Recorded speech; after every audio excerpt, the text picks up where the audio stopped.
नमस्ते बच्चों, आशा है आप सभी स्वस्थ और प्रसन्न होंगे।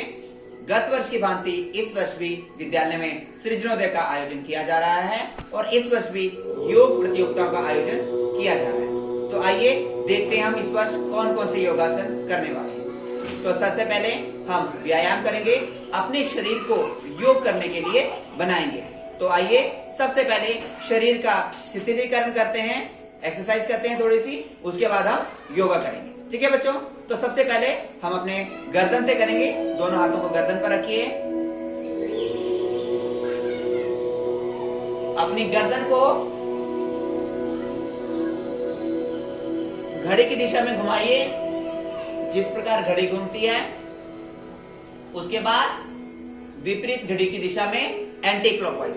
पहले आपने क्लॉकवाइज घुमाना है और फिर एंटी क्लॉकवाइज। बच्चों ये आपने 10 टाइम करना है। उसके बाद अपने दोनों बाजुओं के जोड़ों की एक्सरसाइज के लिए हम करेंगे। अपने दोनों हाथों को आगे की तरफ घुमाएंगे, हाथ टकराएंगे, लेकिन ताली की आवाज नहीं आनी चाहिए। बिल्कुल आपने इस तरह से करना है कि आपकी ताली की आवाज न आए। उसके बाद यही पीछे की तरफ, उसके बाद कंधों की। ठीक है बच्चों, कंधों को ऐसे आगे की तरफ मिलाना है,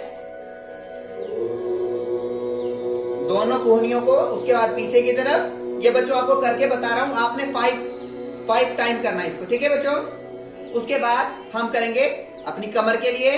कमर को घुमाएंगे,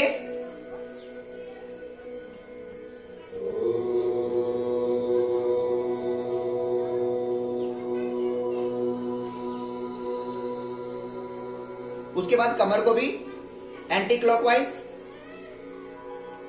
फिर घुटनों के लिए दोनों हाथ घुटनों पे रखेंगे,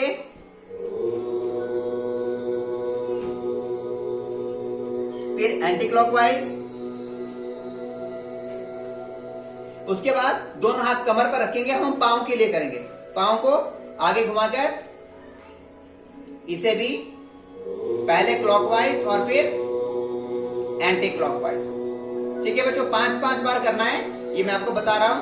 उसके बाद दूसरी तरफ, दूसरे पांव से भी पहले क्लॉकवाइज और फिर एंटी क्लॉकवाइज आपने करना है। बच्चों इन सब को करने के बाद आपका जो शरीर है वो योगासन करने के लिए तैयार हो जाता है। अंतिम एक और एक्सरसाइज करेंगे हम अपनी कमर के लिए। अपने हाथ को अपने पीछे कमर पर रखेंगे, दूसरे हाथ से दाहिनी तरफ झुकेंगे, धीरे धीरे वापस आएंगे। अब दूसरी तरफ,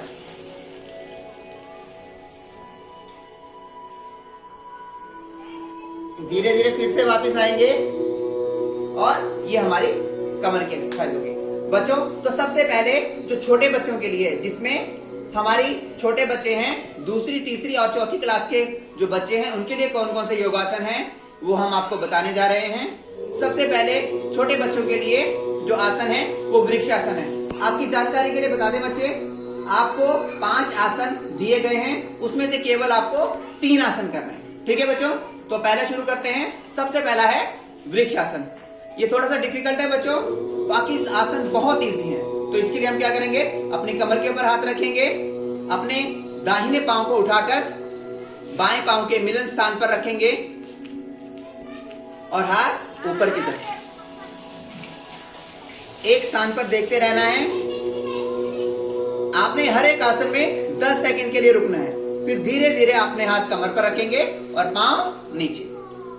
बच्चों यही कार्य आपने दूसरे पांव के साथ भी करना है। इसको धीरे धीरे करेंगे आप।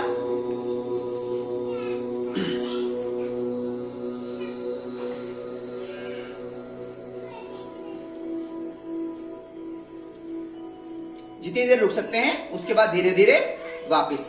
बच्चों उसके बाद पॉज करें। हमारा दूसरा आसन है त्रिकोणासन। बच्चों इस आसन में हम कैसे करेंगे कि हम अपना जो बायां हाथ है उसको ऊपर उठाएंगे और बाएं हाथ को देखते हुए नीचे की तरफ झुकना है। इससे पहले हम अपने टांगों के बीच में थोड़ा सा गैप ले लेंगे, अपने पांव को खोल लेंगे थोड़ा सा और बाहर की तरफ निकाल लेंगे।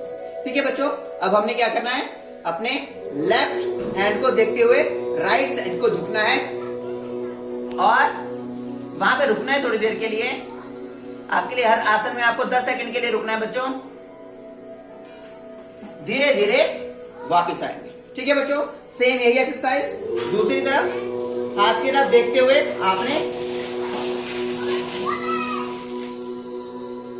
नीचे जाना है और धीरे धीरे आपने वापस आ जाना है। ठीक है बच्चों,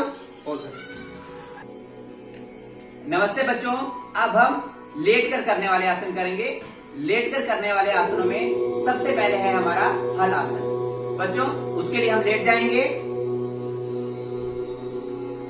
अपने दोनों पांवों को उठाकर हम अपने सिर के पीछे लेकर आएंगे और हाथों को इस प्रकार से बांध लेंगे। ठीक है बच्चों, तो सबसे पहले टांगों को सीधा ऊपर की तरफ उठाएंगे, बिल्कुल सीधा जितना उठा सकते हैं, और उसके बाद हम नीचे की तरफ लगा देंगे पांव को। इस स्थिति में बच्चों हमें थोड़ी देर के लिए रुकना है। ये स्थिति हलासन जो हमने बताया था, इस स्थिति में आपको थोड़ी देर के लिए रुकना है बच्चों। उसके बाद अगला आसन है हमारा गोमुख आसन, वो भी हमें बैठकर ही करना है। इसके लिए हम क्या करेंगे, अपने घुटने को बिल्कुल ऐसे सीधा कर लेंगे, दूसरे घुटने को भी इसी प्रकार से हम सीधा कर लेंगे। ठीक है बच्चों, इसके बाद हम हमारे दोनों घुटने एक सीध में होने चाहिए। जो घुटना ऊपर है उसी हाथ को ऊपर उठाएंगे और पीछे, और दोनों हाथों को पीछे से पकड़ेंगे। एक स्थान पर देखते रहना है बच्चों।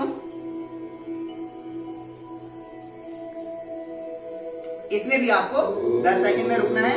इसमें आपकी बैकबोन बिल्कुल सीधी होगी और ये जो आपके दोनों घुटने हैं वो भी बिल्कुल सीधे होने चाहिए बच्चों। इसके बाद आपके लिए अंतिम आसन है बद्ध कोणासन। बच्चों बद्ध कोणासन में भी आप ऐसे बैठेंगे। इसमें क्या करेंगे, दोनों पांवों को जोड़ लेंगे, उठाकर इन्हें पीछे, जितना पीछे आप ले जा सकते हैं वहां ले जाएंगे। उसके बाद आप क्या करेंगे,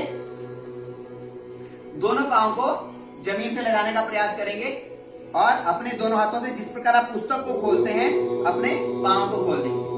ठीक है बच्चों, तो इसी स्थिति में आपने रुकना है। आपके दोनों पांव जमीन से लगे होने चाहिए।